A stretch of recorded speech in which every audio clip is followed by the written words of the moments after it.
Hello, this is LionCat84 with a very unusual video for me. I'm going to go over the new update overview. Let's have a look at some of the new changes.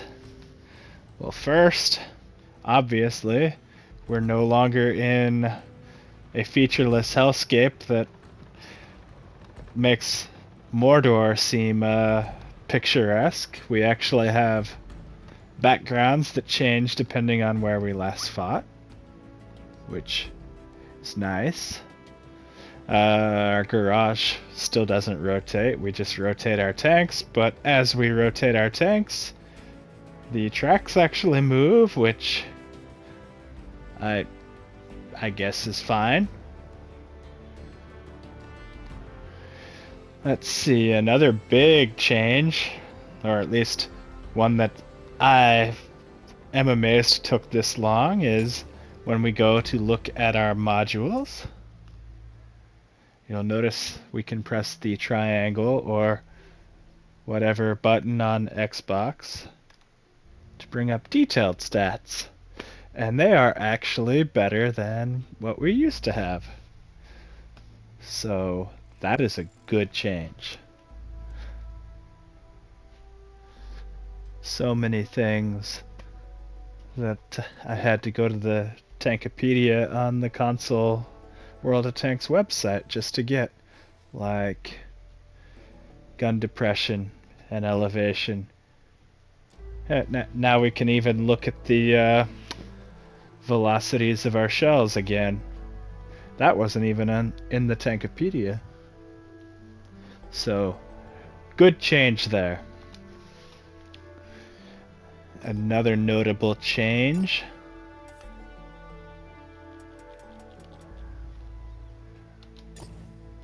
We can actually look at the upgrade path on tanks that are further up the tech tree, which admittedly looking at the tier 10 is kind of a bad example.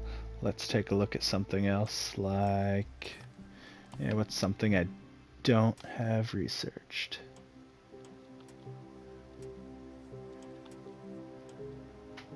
Okay, the KV4.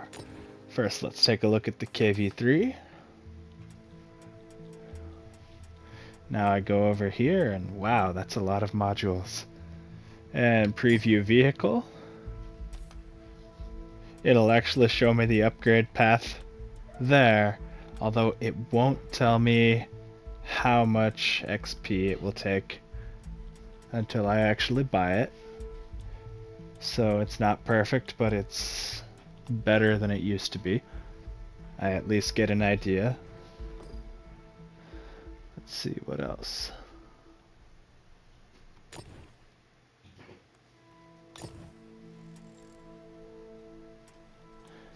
Instead of the penetration values on this being based on averaging everything, it now just uses the stock gun. No, maybe not. I had heard that, but perhaps I got that wrong.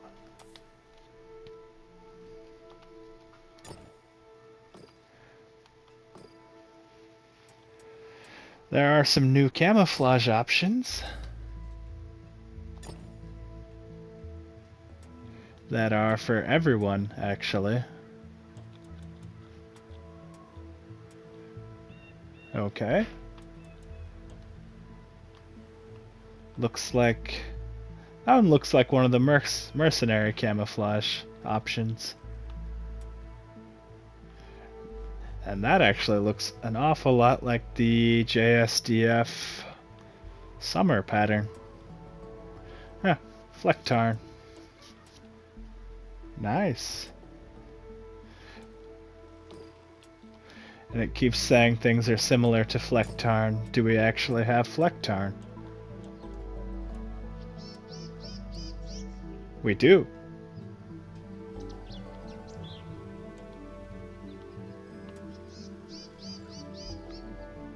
I like it.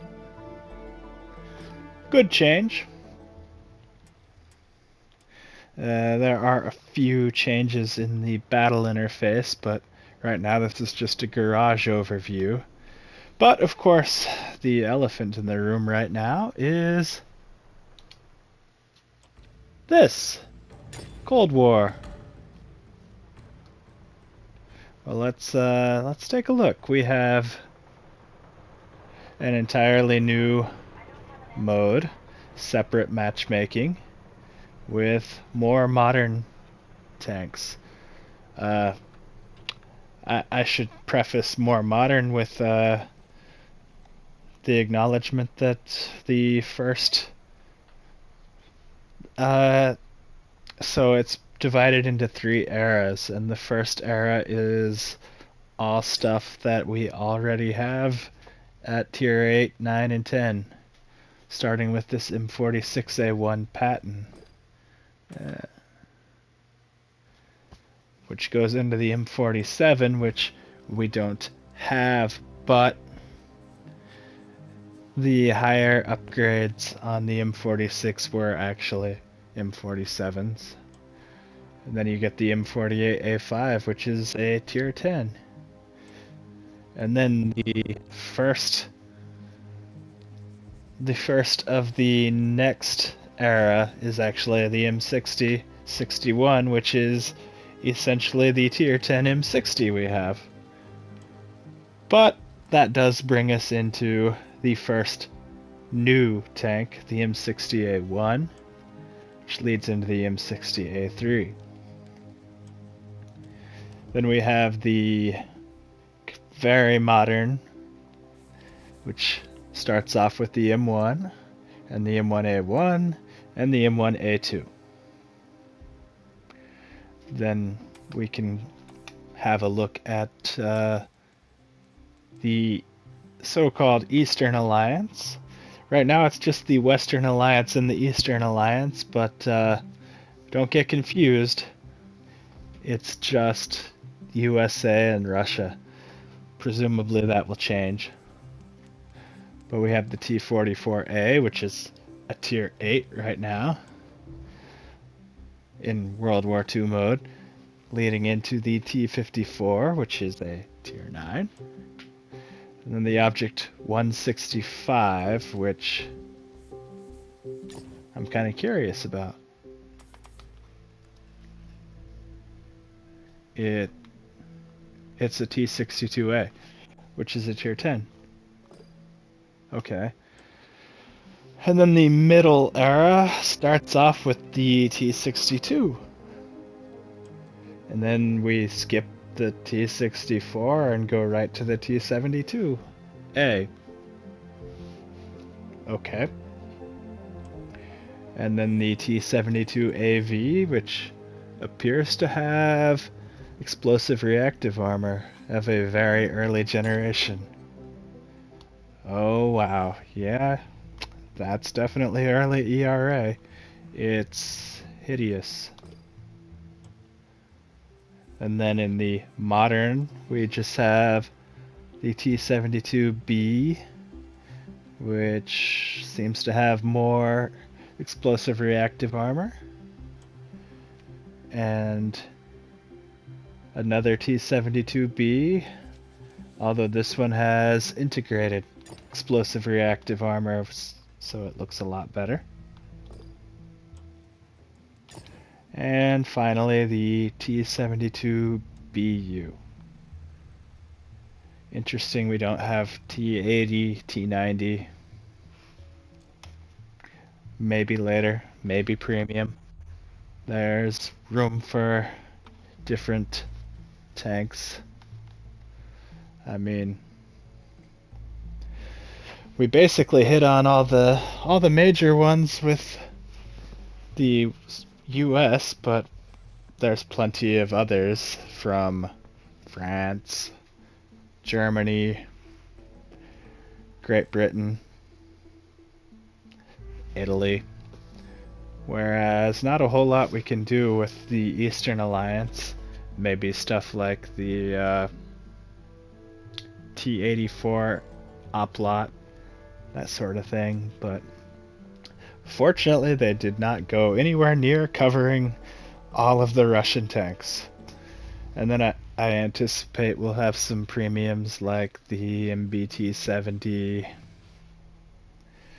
maybe some more of the tanks that didn't get adopted, like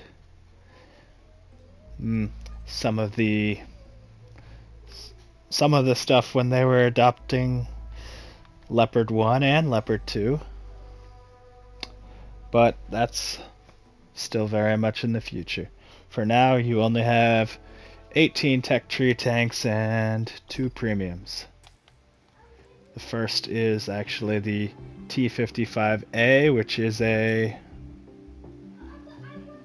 rewards tank if you buy... No, correction, it's not the rewards tank. You automatically get it if you buy the more expensive season pass. And then the T-95E3, which I haven't looked at, but I did look at the price tag and it's a little unfriendly. Actually, let's look at it now. 15,000 and 15,715 for the T-55A, which, given you get it with the ultimate season pass, which is only 14,000, that's a bit weird. And you get the crew. There's literally no point in just buying the T-55A. Seriously? No point at all. I was just checking to see if it came with a bunch of boost ops or something. And yeah, that's all the stuff that immediately pops out at me.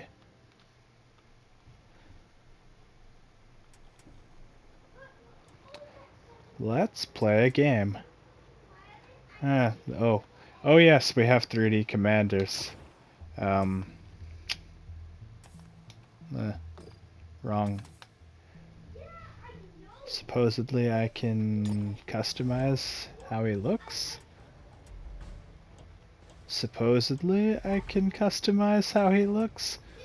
Why? I don't see an option for that. That's weird. Okay. Seems kind of pointless right now then. Well, let's play a battle.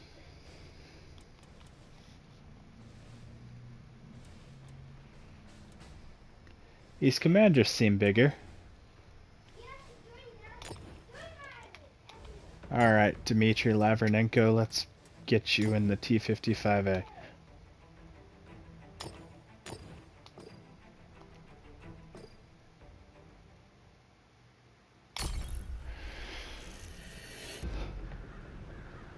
So, the new Cold War, it has so-called Cold War vision mode, which is just true vision. Good to know. And 4 new maps, which those will appear in World War II mode as well. But they seem to be quite large because they are optimized for Cold War vision mode. I have not played on this map. Let's see how it goes. I have played on Mannheim.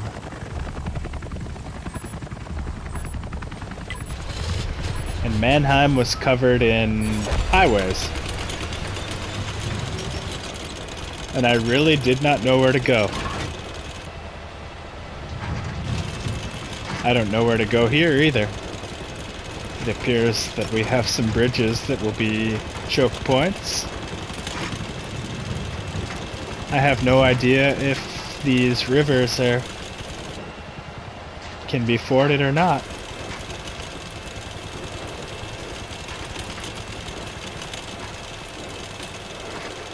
Kind of a unusual feeling, not knowing things about this game, especially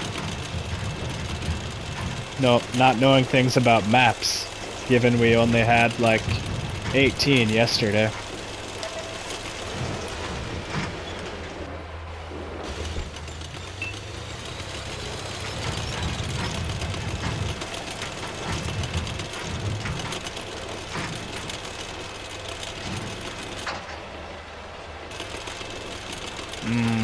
elevation. That's probably isn't the best tank for this, but I didn't feel like buying equipment for the M46. It's expensive. Броня пробита.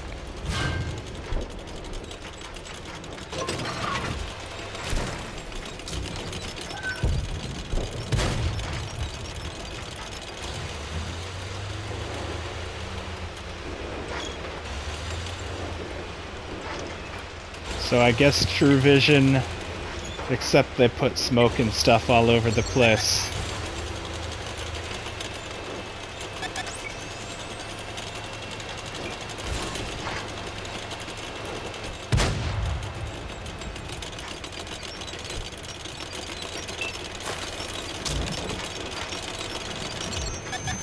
I see you.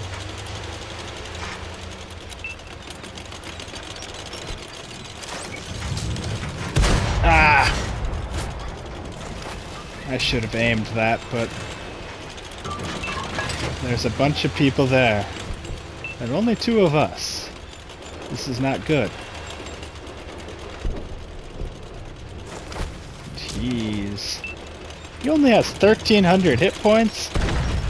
He has about the same health as a tier 8 too.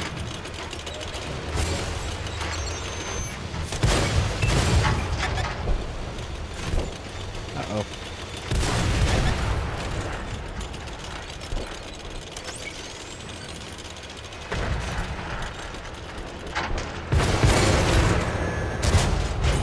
Пробитие. Well, I'm going to die. Better maximize my DPM.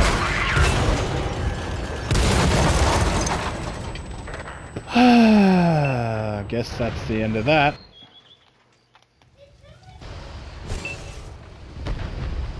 I can't really blame teams because nobody knows what to do on these maps yet. I kind of wish we'd had more people. So they definitely hit the south strong. I guess that will do it for an overview. Essentially, the first era of Cold War battle is nothing new. You have to get to the next era, and actually, yes, here's what I can show you.